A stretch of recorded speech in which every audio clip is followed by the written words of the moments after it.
All right, here we're going to go ahead and go through some of the common problems that you may run into service calls and things like that. I'm going to kind of try to start from the most common things and work our way to the other end while showing you which things I'm talking about.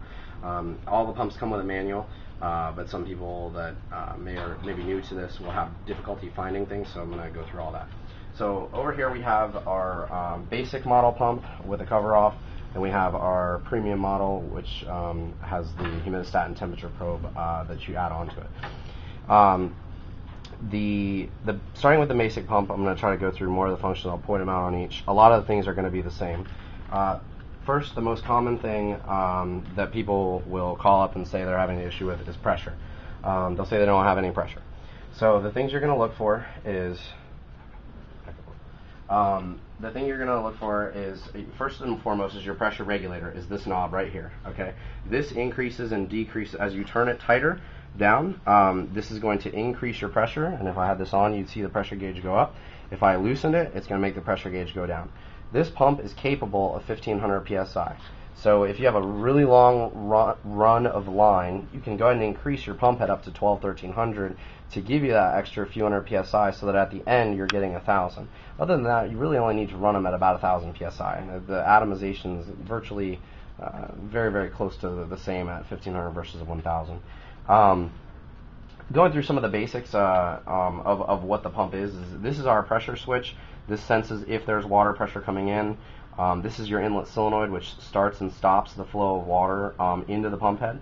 And then you can add the optional high pressure dump valve onto the basic unit, and we can wire that in for you here at the factory, and have that dump when basically every time you cycle the pump off, this will open up on the high pressure side and it will release the line pressure, so you don't get any peeing out of your nozzles.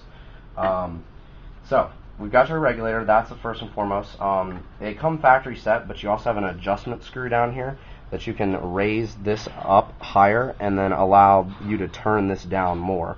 But where it comes from the factory should be pretty good, but that's just something to take note, that there is an adjustment screw there, so that if I tighten this all the way down, that's not necessarily as tight as it goes. If I now loosen this screw with a pair of pliers, then it's going to allow me to tighten this down more.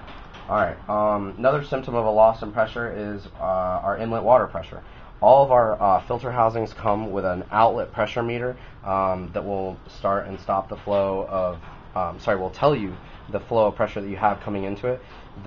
This particular pump head does not want any more than 80 psi. So if you have more than 80 psi coming in, you want to regulate that pressure down a little bit with either a needle valve or a ball valve so that you don't give the head too much pressure.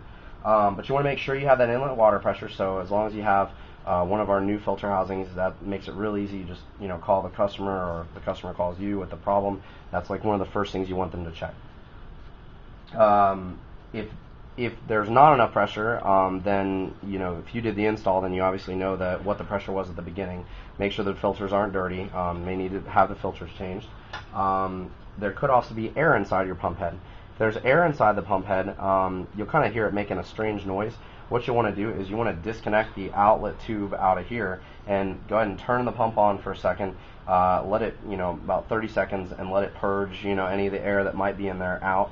And also at the end, your last nozzle, you can go ahead and undo a nozzle at the end of the line, and then that'll allow you to make sure that the air is out of the line. Okay, the next step things you want to look for would be you could have a problem with your inlet solenoid, though very rare. It is a possible cause. So if this inlet solenoid is malfunctioning, maybe someone messed with the wiring, or the solenoid died, if it doesn't open, this thing is normally closed. Okay, it's a normally closed solenoid. So when it doesn't have any power to it, if it's not functioning, it won't allow water to pass through the pump head. So if you turn on your pump and you're not getting any pressure whatsoever, disconnect your outlet and see if you have any water coming out. And if you know that you have pressure coming into the inlet side and no water coming out, then you know that this is your problem. So that's a quick and easy fix. You just replace the inlet solenoid. So.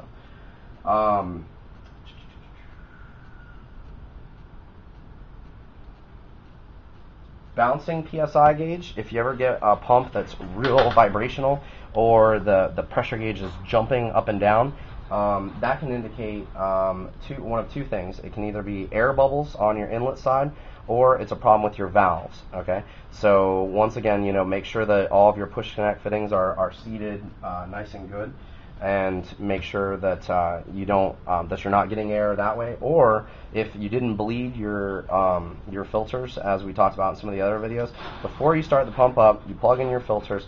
You want to bleed everything before you connect it up. So before you put your inlet line in there, you want to bleed the filters for about a minute and let that water just shoot out of the side before you stick it in there. Because if you get dirt on the inlet, there's nothing between this and your valves.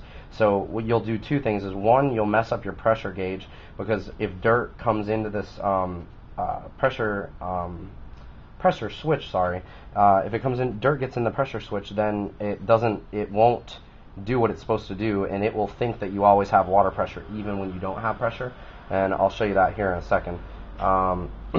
Then you'll also get dirt in the valves up here, and so an easy thing if your pump is hopping all around is you can unscrew these. You don't have to drain the oil and do all that. You can check these without having to do everything else. So you just open up these three things and then check your valves for obstructions or anything like that. Let me show you that. Pause. Cut.